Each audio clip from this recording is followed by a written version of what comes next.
네, 반갑습니다. 자, 오늘은 요한계시록 4장부터 7장까지의 이야기를 해보도록 할게요. 자, 4장, 그러니까 제가 하고자 하는 거는요, 성경이 무엇을 말하고자 하는지 어떤 신학적인 배경을 먼저 말씀드리는 게 아니고요, 같이 성경을 읽어가면서 성경이 무엇라고 말하는지를 한번 우리가 이해하는 과정이에요. 그래서 이거는 조직신학이 아니라 자세하게 들어가진 않지만 성경 맥잡기로 솔직히 제 주변에도요, 계시록을 몰라요. 계시록에 무슨 내용이 있어하면 설명을 잘 못해요. 그냥 요한복음 조금 아는 거, 마태복음 조금 아는 거. 그러니까 어렸을 때 들었던 그런 이야기들만 가지고 성인이 되어서 신앙생활을 하다 보니까 요한계시록의 주제로 이야기를 나눈 적이 거의 없다는 거죠. 그래서 오늘은 어느 누구나 들어도 요한계시록이 어떤 이야기인지를 알 수 있도록 들어가 보도록 하겠습니다.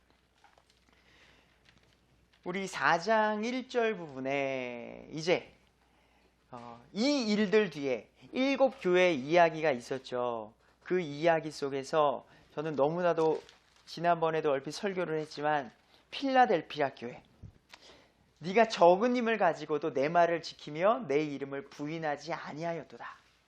전 이런 교회와 이런 모임을 꿈꾸는 거죠. 적은 힘, 많은 사람이 모이지 않더라도 하나님을 바르게 믿는 사람들, 그 사람들이 내 이름, 하나님 여호와의 이름을 부인하지 아니하면서 살아가는 사람들. 우리가 일반 세상을 살아가면서 많은 사람 만나잖아요. 근데 저 사람이 그리스도인이다 라는 느낌을 받으면서 살아가지 못한다는 거죠. 그러니까 내 안에 내 말과 생각과 눈빛과 모든 것 가운데 예수 그리스도의 사랑을 나타내는 우리가 됐으면 좋겠습니다. 이런 7교회 이 일들 뒤에 사도 요한이 이후에 반드시 일어날 것들을 보게 됩니다. 하늘에 한 문이 열리면서 첫째 음성이 곧 들립니다. 나팔소리 같이 내게 이야기하던 음성이 들리되 반드시 일어날 것들을 내가 너에게 보이라. 2절에 내가 즉시로 영 안에 있었는데, 요한이 성령님의 인도하심으로 새로운 차원으로 새로운 것을 보게 됐는데 무엇을 봤느냐? 하늘에 한 왕자가 놓여 있었는데 그 왕자에 한 분이 앉아 계셨대요. 누굴까요? 아닙니다. 하나님이세요. 왜냐면은요, 이따가 문맥적으로 보면은 그 왕자의 한 책이 있어요. 책이 있는데 이게 봉인된 책인데 그 봉인된 책을 떼시는 분이 등장해요. 그게 그죠. 그분이 어린 양께서 예수 그리스도가 그때 그 책을 받으시에요. 그래서 이분은 하나님이시고 예수님은 후에 등장하게 됩니다. 자, 근데 3절부터는 그 앉으신 분의 모습이 나타나는데 너무나도 영화롭게 표현이 되고 있어요. 이거를 어떻게 표현해야 될까요? 저는 캐나다 온 지 얼마 안 됐잖아요. 얼마 전에 제가 일을 마치고서 왔는데 비가 왔었어요. 그리고 무지개를 본 거야. 엄청 큰 건데요. 제가 작년에 제주도에 갔었을 때 봤는데 그때도 너무 좋았는데 더 제가 본 것 중에 가장 크고 선명했어요. 여기 오래 사신 분들은 자주 봤으니까 이런 감정이 없어. 저는 오랜만에 그렇게 선명한 무지개를 보니까 그냥 운전하고 가다가 내 안에 우와 이게 막 나오는 거예요. 우와. 그러니까 제가 처음 경험한 그 무지개를, 너무나도 또렷한 무지개를 보니까 내 안에 기쁨과 어떤 놀라움이 표현이 되는 거죠. 근데 우리가 나중에 볼 하나님의 모습이 이러하다는 거예요. 앉으신 분의 모습은 벼고 홍보석 같고 왕자 둘레에 무지개가 있는데 제가 봤던 무지개보다 더 아름다우리라 생각됩니다. 보기에 에메랄드 같더라. 또 그 왕자 둘레에는요, 자, 24자리가 있대요. 그리고 24자리에 보니 그 자리들 위에 24장로가 흰옷을 입고 앉아 있다는 거죠. 그들이 머리에 금관까지 쓴 모습이 여기에 비춰지게 된 거예요. 그러니까 사도 요한이 너무나도 신비롭게 이런 것을 보게 돼요. 자, 여기서 24장로는 누구냐? 이들은 신약 시대에 예수 그리스도의 피로 구속받은, 휴거받은 대표 성도예요. 왜냐면은요, 나중에 이제 이 성경을 그대로 읽어가면서 설명드리겠지만, 아직 구약시대 사람들은요, 부활되지 않았어요. 구약시대 사람들은요, 7년 환란기 이후에 부활이 돼요. 그래서 지금 여기는 신약시대의 예수 그리스도의 피로 휴거받은, 그래서 이미 들림을 받았기 때문에요, 머리에 뭘 썼다고요? 관을 쓴 거예요. 예, 성경에서요, 디모데후서 4장 8절에 보면 그분의 나타내심, 그러니까 재림을 나타내고 소망하는 사람들에게, 그 모든 자들에게 의의 관을 주신다고 나와 있어요. 그리고 베드로전서 5장 4절에도요, 목자장께서 나타나실 때에 영광의 관을 받는다는 거예요. 그래서 이들은요, 이미 휴거가 되어서 그 관을 받은 성도라는 것을 알 수가 있습니다. 그래서 요한계시록 4장에서 9장에서는요, 없는 게 있죠. 교회가 없어요. 교회라는 표현이 없어요. 이미 다 휴거받은 상태 속에서 일어나는 것이기 때문에 교회가 있지 않다는 것을 참고해 주시면 되겠습니다. 6절에 보면은요, 셋째 하늘, 그 왕자 앞에 수정 같은 유리바다가 있대요. 제가 참고로 히브리서 8장 5절을 읽어볼게요. 하나님이 계신 그 셋째 하늘에 수정 같은 유리바다가 있다. 아, 그곳에도 바다가 있구나. 히브리서 8장 5절에 이 제사장들은 모세가 성막을 만들려 할 때에 하나님께서 권고받은 바와 같이 하늘에 있는 것들의 본보기와 그림자를 섬기나니 그분께서 이르시되 너는 조심하여 산에서 너에게 보여준 양식에 따라 모든 것을 만들라. 모세가 성막 만들었죠. 자기 마음대로 만든 거 아니죠. 하나님께서 말씀하신 그대로 만들었는데 그것의 본보기 그림자가 하늘에 있는 것이었어요. 그러니까 하늘에 있는 것의 모형을 따라서 성막을 만들 때에는 물두멍이 있었어요. 왜? 이동을 해야 되니까. 대신에 솔로몬 시대로 넘어갔을 때는요, 성전 앞에 또 뭘 만들었죠? 바다 만들었어요. 그러니까 성막에도 물두멍이 있었고 솔로몬 성전 때도 바다가 있었고, 결국에는 하나님이 계신 셋째 하늘에도 무엇이 있다? 바다가 있다라는 것을 우리가 짐작할 수 있습니다. 계속해서 사도 요한이 이제는 신비한 것들을 보게 돼요. 내 짐승이 나오게 돼요. 6절 7절에 보시면요, 내 짐승이, 첫째 짐승은 사자 같고요, 둘째 짐승은 송아지 같고요, 셋째 짐승은 사람 같은 얼굴을 가졌고, 넷째 짐승은 날아다니는 독수리 같대요. 이러한 형상들을 가진 짐승들을 보게 되는데, 이들이 8절 9절에서 하나님을 찬양하는 말이 이어지고 있어요. 거룩하다 거룩하다 거룩하다 주 하나님 전능자여, 그분은 전에도 계셨고 지금도 계시고 앞으로 오실 이시로다 하면서 그 짐승들이 왕자에 앉으신 분, 곧 영원 무궁토록 살아계신 분께 영광과 존귀와 감사를 드릴 때 24 장로가 찬양을 하는 모습이 여기 또 있어요. 왕자에 앉으신 분 앞에 엎드려 영원 무궁토록 살아계신 분께 경배하고 자기의 관을 왕자 앞에 던지면서 찬양하는 이야기가 여기 있어요. 그래서 제가 조금 전에 25장 멸류관 가지고 주 앞에 드리세, 이게 하늘에서 우리가 하나님의 앞에 갔을 때의 영광의 관을 받았죠. 그때 우리의 멸류관을 던지면서 하나님 감사합니다. 이 세상 속에서 힘들었던 그 모든 것이 씻겨지는 순간에, 지금 이 세상을 살아가면서 우린 너무나도 힘들고 고통받고 억압받는 일들이 모두에게 있어요. 예수님을 믿건 믿지 않건. 그래서 때로는 너무나도 답답할 때가 있어요. 지난번에 제가 하박국서 이야기했죠. 하박국 선지자가, 대언자가, 하나님, 남유다가 이렇게 하나님의 말씀을 듣지 않습니다. 어찌하면 좋겠습니까? 근데 하나님이 이렇게 말하죠. 내가 저기 갈대아 사람들을 데려다가 남유다 심판할 거야. 하나님, 근데 유다 하나님의 백성이 나쁜 것도 알겠는데 갈대아 사람들이요? 더 나쁜 사람들을 데려다가 쓰시면 어떡합니까? 이해가 안 갑니다. 하지만 하나님이 내가 다 안다. 내가 그들도 심판할 거야. 이 세상을 우리가 바라볼 때 정말 나쁜 사람들이 있어요. 왜 살인제도가 없는 것인가? 어린아이를 유괴한다거나 장기를 매매한다거나 정말 끔찍한 살인자들, 이런 사람들에 대해서 심판이 이 세상이 치러지지가 않고 있을 때, 너무나도 억울한 심정이 우리 안에 있을 때에 그 모든 것을 깔끔하게 해결해 주시는 분은, 하나님은 모든 것을 아시고 결국에는 심판하신다.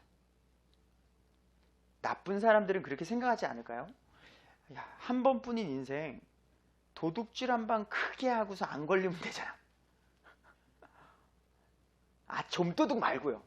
정말 경제적으로 크게 나쁜 짓 한번 하고서 사람의 생명 몇 개 앗아간다 할지라도요. 정치적으로 나쁜 마음을 품고서 하던 모든 것들을 아무튼 하나님께서는 다 아신다는 거죠. 그래서 이때에 우리는 하나님 앞에 결국에는 셋째 하늘에 가서 하나님을 찬양하는 모습이 있게 된다는 거예요.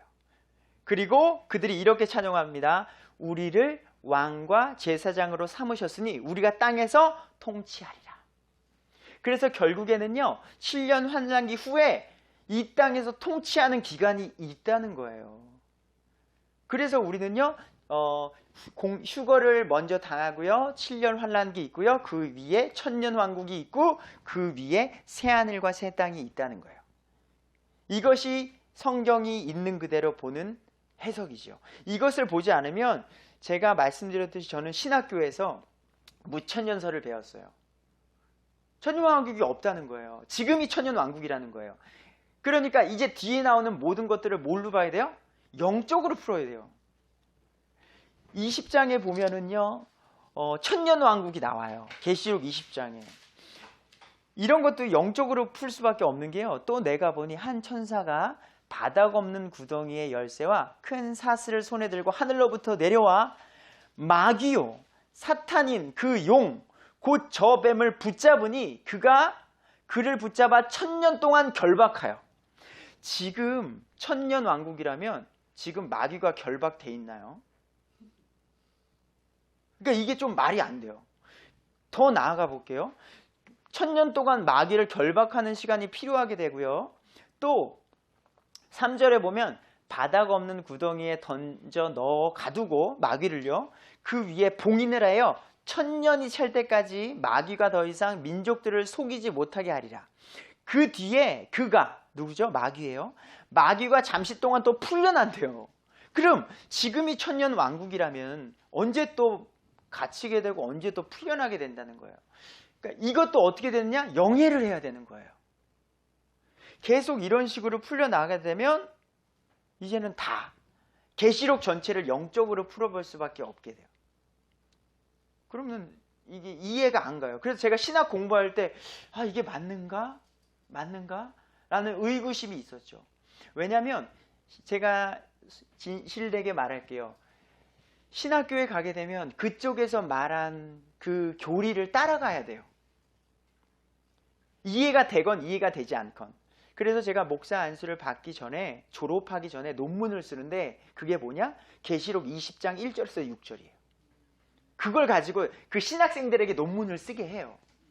그러면 우리가 보는 논문은 뭘까요?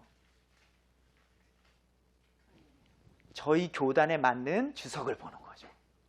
그래야 패스가 되니까.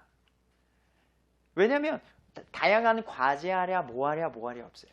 그렇게 목사가 되고 정말로 연구하는 소수의 사람들은 이것이 아니구나, 이해가 안 가는데 라고 해야 되는데, 지금도 제가 CBS에서 유명한 목사님들이 하는 설교를 한번 들어보세요. 논리적으로 말이 안 돼요. 그러니까 영적으로 막 해요. 그러니까 제가 가슴이 아파요. 근데 그분들은 이미 큰 교회시고 유명한 교회세요. 그러니까 어찌되건 뭐 본인의 믿음이시니까. 근데 우리가 성경을 읽는 그대로 가게 되면은 그렇게 공중 재림이 있으시고 지상 재림이 있다는 게 읽혀지게. 5장 첫 번째 볼게요. 이러한 것들을 보고 있는데 사도 요한이 왕좌에 앉으신 그분의 오른손에 책이 있는 것을 보게 됐는데 그 책에 7개의 봉인이 되어 있는 거예요. 그러니까 그 당시에 문화 속에서 유대교 또는 역사 가운데 인이 돼 있다는 것은요, 왕이 서신을 보낼 때 편지에다가 인을 찍습니다. 인장을. 그 인장을 찍는다는 것은 아무나 열면 안 된다는 거예요. 왕이 허락한 사람만이 이 인을 뗄 수가 있습니다. 그렇지 않으면은 죽임을 당하는 거예요. 근데 그 인을 친 7개의 인을 친 편지 책이 있는데 한 힘센 천사가 누가 그 책을 펴며 그것에 봉인된 것을 떼기에 합당하냐? 어떤 사람도 합당하지 못하다라고 말하니까 요한이 울었대요. 그러니까 요한은 이 책을 떼어야지만이 요한이 바라본 그 세상, 하나님의 완전한 심판, 악인들은 심판하고 하나님의 백성들을 하나님의 영원한 나라로 데려가는 일이 있게 되는데 그러지 못하게 되니까 너무 속상해서 울었다라고 성경이 5장 4절에 말하고 있어요. 그런데 그 우는 가운데 장로들 중에 한 사람이 내게 이르되, 사도 요한에게 이르되 울지 마라. 보라 유다 지파의 사자 곧 다윗의 뿌리가 이기셨으므로 그 책을 펴며 그것의 7봉인을 떼신다는 거예요. 그리고 결국에는 그분이 누구예요? 어린 양 대신 예수 그리스도께서 나아가 왕자에 앉으사 그 책을 이제 멋지게 받으시는 거예요. 자, 이 상상을 한번 해보세요. 너무나도 놀라운 왕자에 계신 무지개가 있고요, 24 장로가 있고요, 막 놀라운 것들이 있는데 어린 양께서 그 너무나도 간절했던 그 책을 가져다가 취하시는 그 일. 그리고 9절에서 10절에 그들 누굴까요? 24 장로가 새 노래를 부르고 그 책의 봉인들을 열기에 합당하시다. 주의 피로 모든 족속을 구속하시고 여기서 제가 여기서 아까 넘어갔어요. 실수했어요. 우리를 왕과 제사장으로 삼으셨으니 우리가 땅에서 통치하리라. 그래서 우리는 통치하는 기간이 이 땅에 있게 된다는 거죠. 그리고 그들이 예수님을 찬양하는 일이 지금 11절에서 14절에 있게 됩니다. 그리고 이제 이 땅에서 일어나는 일이 일어나게 되는 거예요. 예수님이 이제 그 책을 취하셨죠. 이제는 그 봉인을 떼기 시작해요. 아시겠지만 이 봉인을 떼시면서 무슨 일이 일어나요? 이 땅에 심판이 일어나요. 이미 예수님을 믿는 성도들은요, 휴거됐어요. 그럼 이 땅에 누가 남아있겠죠? 예수님을 지금 부인했던 유대인들. 지금 저기 팔레스타인에 있는 유대인들은 예수님을 부인하잖아요. 그들이 울며 통곡할 날이 있다 그랬거든요. 그때 이제 땅을 치면서 후회하는 거예요. 진짜 메시아였구나, 예수님이. 그때서야. 그리고 믿지 않는 이방인들이 그 땅에 남게 되는 거죠. 그리고선 그들을 위해서. 자, 6장부터는 그래서 이제 7 봉인 사건, 7 나팔 사건, 7 대접, 금병 사건이죠. 그것이 이제 나오게 됩니다. 어린 양께서 1절에 이제 그 봉인 중에 하나를 딱 떼십니다. 그랬더니 어떤 게 나타나요? 흰 말이 나타나게 됩니다. 그 위에 말 탄 자가 활을 가졌고 관을 받음에 그가 누구죠? 적그리스도예요. 정복하고 또 정복하는 일이 있게 됩니다.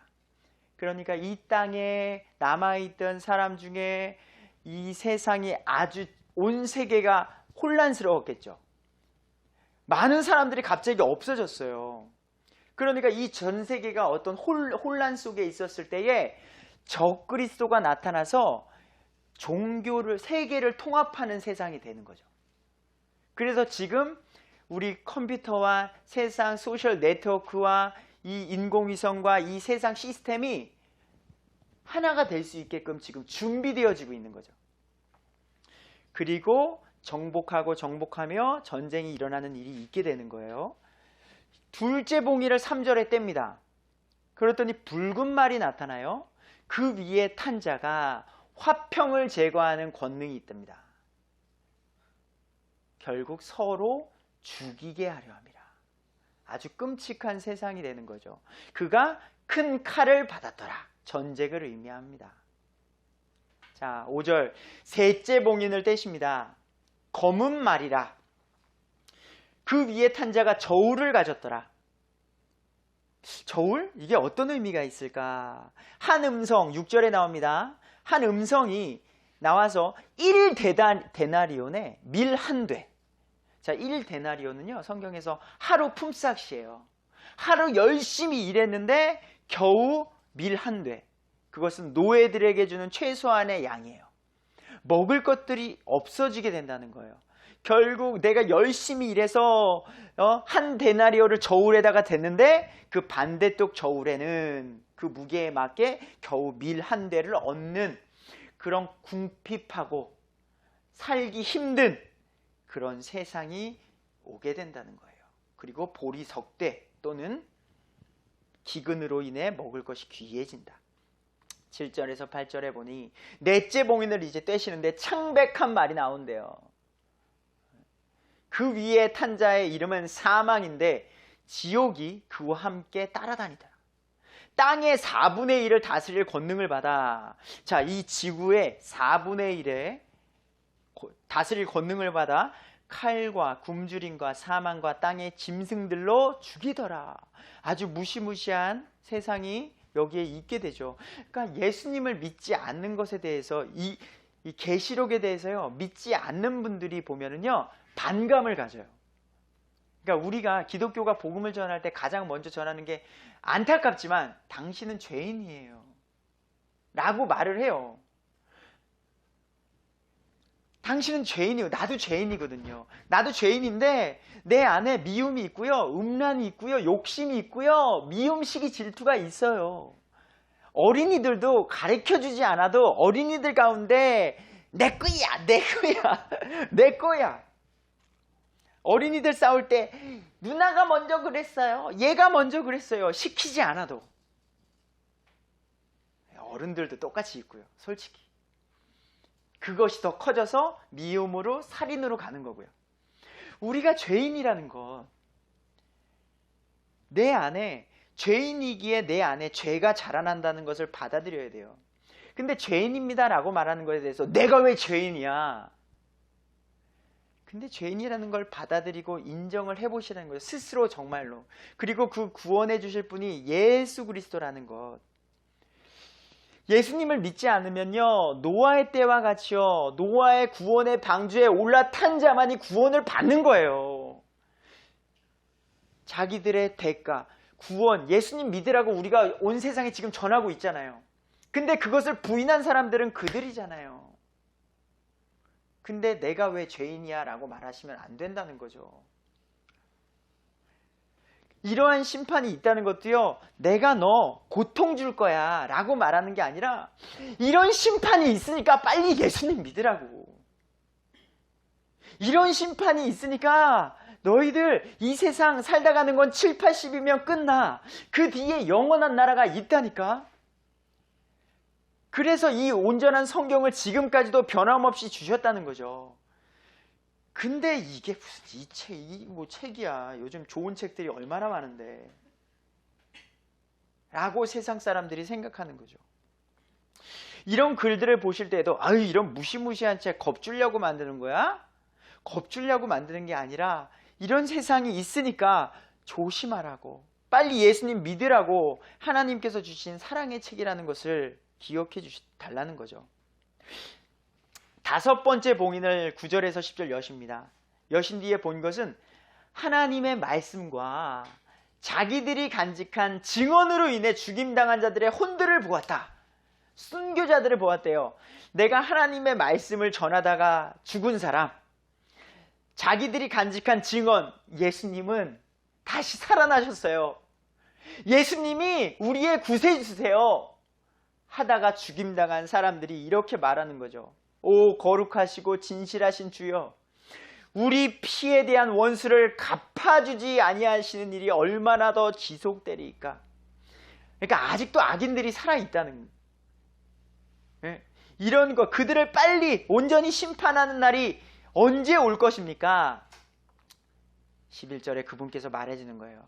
그분께서 그들 순교자들에게 말씀하시기를 그들의 동료 종들과 형제들도 그들처럼 순교자처럼 죽임을 당해 그 수가 찰 때까지 그들이 아직은 조금 더 안식해야 한다. 그래서 아직은 안식하는 그룹이 있어요.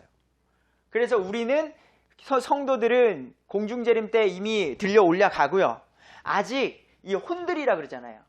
혼들은 아직 남아있게 되는 사람이 있어요. 그리고 7년 환란 이후에 구약시대 모든 사람들이 살아나는 거고요. 12, 14절에 이제 6째 봉인을 떼십니다. 뗀 후에 이제 어떤 일들이 일어나요? 지진, 해는 검게 됩니다. 달은 피같이 됩니다. 별들이 땅에 떨어지고 엄청난 재앙이 오게 된다는 거죠. 산과 섬도 그들의 자리에서 옮겨지게 돼요. 우주 공간에 큰 재앙이 있게 되는 거죠.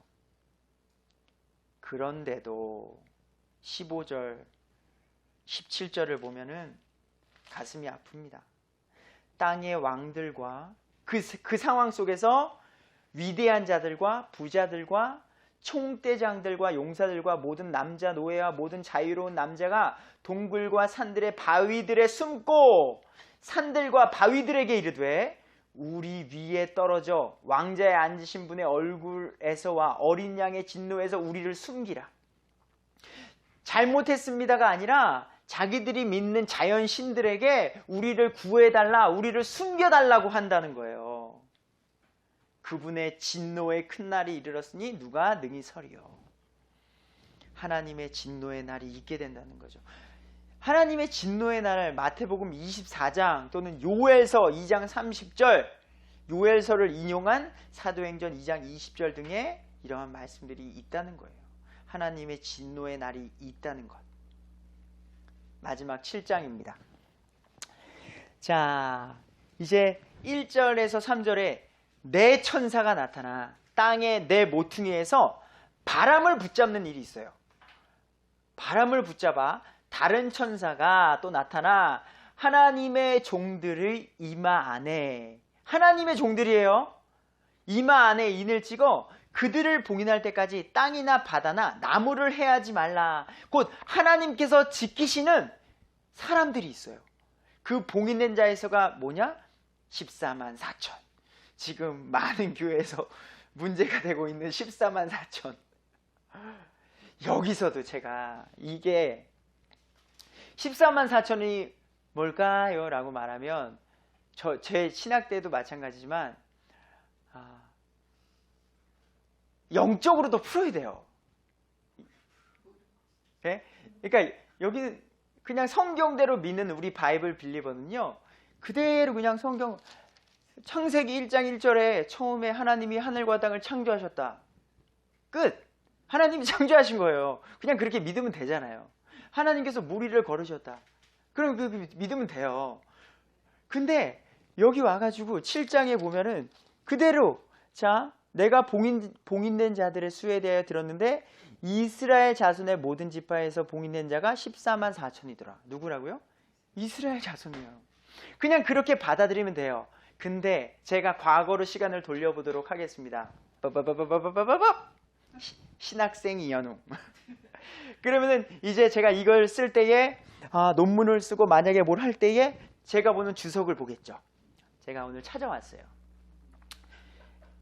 여러 주석, 제가 대표적인 3개의 주석을 찾아왔어요. 거기서 뭐라고 말하는지. 자, 많은 사람들이 이제 주석이라고 하는 것은 뭐 좋은 거죠. 성경을 이해하는 데 도움이 되는 책이니까요. 옛날에 뭐 동아전과 학교 공부하다가 교과서를 돕는 책처럼. 그러니까 이제 성경을 이렇게 보기 힘드니까 많은 목사님들이 주석을 찾아서 보는 거죠. 근데 그 주석이 뭐라고 말하고 있냐? 그랜드 주석이라는 아주 유명한 주석이 있습니다. 자, 거기에서 제가 어떻게 나타내고 있느냐? 그랜드 주석입니다. 여기에서 성경에 나오는 숫자는 상징적인 의미예요. 3은 하나님의 수예요. 왜? 삼위일체 대신 하나님이니까. 그리고 4가 있어요. 4는 동서남북 네 방향을 나타내는 우주의 수라는 거예요. 그래서 3과 4를 곱해요. 왜 곱하는지 모르겠어요. 아무튼 곱해요. 그러면은 3, 4, 12가 되죠. 제가 그렇게 배웠다고요. 이 신학생들이 이렇게 배우는 거예요. 12가 돼요. 그러면 12는 완전수예요. 근데 그 완전수가 2개예요. 그럼 144가 돼요. 곱하면. 그러니까 완전수가 더 완전해지는 거예요. 예. 네. 그리고 또 여기서 말하는 것은 유대적으로 10 또한 충만수래요. 그러면 이 10을 3승 3번 곱하면 1000이 돼요. 그러면은 아까 그 3 곱하기 7에 3, 4, 12에 그걸 또 2배에 또 10의 3승에 그걸 하면은 14만 4천이 된다는 거예요. 그러니까 그렇게 맞춰야 돼요. 근데 그러니까 제가 이 신학생 때 이게 이해가 안 가는데 교수님들이 그렇게 가르치니까. 카리스 주석이라는 또 유명한 주석이 있습니다. 여기는 이렇게 그래도 말해요. 가장 난해한 해석 중에 하나로 일반적으로 2가지 견해가 있다. 첫 번째는 이스라엘을 문자적 의미로 취급하여 유대인 그냥 성도들이라고 이해한다. 첫 번째. 그래도 이렇게 써줬어요. 이건 그래도. 우린 이걸 믿는 거예요. 성경을 있는 그대로. 두 번째, 이스라엘은 문자적 의미가 아닌 영적 의미로 해석하여 모든 그리스도인들, 즉 교회를 상징한다 라고 해석한다는 거예요. 근데 안타깝게도 여기서는 2가지 견해 중 후자, 영적인 게 타당하다 라고 되어 있어요. 왜냐? 교회는 어린 양의 신부로 새 예루살렘 성으로 표현되었다 라는 거죠. 맞아요. 교회는 어린 양의 신부로 되어 있어요. 근데 지금 이 문맥상 4장부터 교회가 없다고요. 지금 여기엔 교회가 없다고요. 교회가 없는데 왜 그걸 가져다가 적용, 여기에 교회라는 말이 4장부터 19장 안에 교회라는 말이 들어가 있으면은 맞겠죠. 교회가 문맥상 없다는 거죠. 마지막 하나만 더 보여드릴게요. 또 이거 유명한 주석입니다. 옥스퍼드. 자, 본 계시록이 기록된 당시에는 이미 남유다와 북이스라엘 왕국이 멸망한 지 수백 년이 지난 후였어요. 그러니까 자, 남유다는 BC 721년에 망해요. 그리고 지금 이거 계시록이 쓰여진 거는요, AD 95년이니까 없는 건 맞아요. 없어요. 그러니까 없으니까 이스라엘이 있을 수가 없다는 거죠. 제가 추가적으로 이따 또 말씀드릴게요.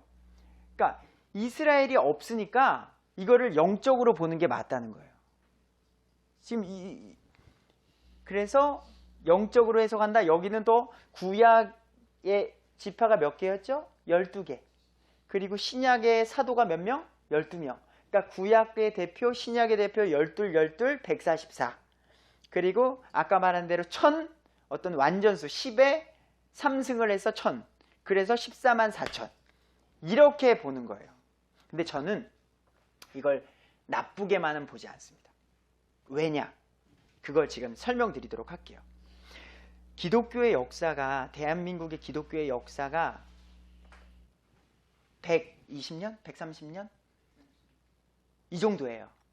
근데 온전히 그들이 온전한 신학을 갖고 한국 땅에 들어왔을까요? 아니라는 거예요.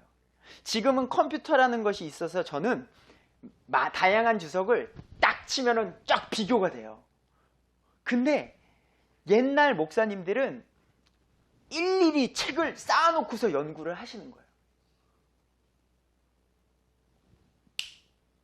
그리고 새로운 사건. 그때 당시에 신학이 발달하는 시기. 그때 정말 이스라엘이 없었다는 거예요. 그러니까 아까 말했잖아요. 이스라엘은 AD 70년에 멸망했어요. 그러니까 디아스포라, 이제 유대인들이 모두 퍼져서 이스라엘이 없는데 신학자들이 나 예수님은 믿어. 근데 7장, 요한계시록 7장을 보니까 이들이 이스라엘 자손의 모든 지파인데 지금 그 땅, 이 주석을 썼던 당시에 옛날 사람들의 관점에 이스라엘이 이 땅에 없었다니까요.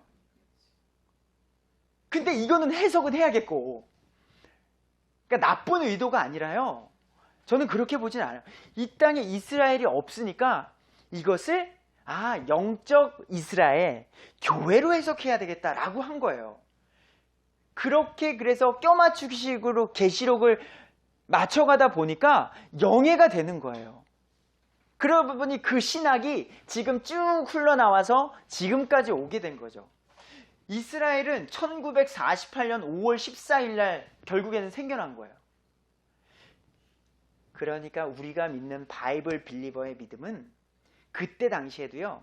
그러니까 이스라엘이 생겨나기 전, 나라가 다시 만들어지기 전에도 이렇게 믿는 사람들이 있었어요. 이스라엘은 하나님이 다시 회복시키십니다. 에스겔 37장의 마른 뼈 환상. 마른 뼈들이 갑자기 생기 있게 살아나는 게 이스라엘에 대한 예언이었다고요. 근데 거기까지 믿음이 못 미치신 것 같아요. 그리고 저도 제가 만약에 생각한다면 왜? 미래의 일이니까 조심스러운 거예요. 신학자로서. 그러면은 거기를 그냥 이제 스킵을 하셨으면 더 좋았을 것인데 해석은 해야 되니까 신학자로서. 저도 지금 박사과정을 갖고 있지만요. 제가 어떤 주제를 정해서 제가 그거를 막 유추해 가는 거예요.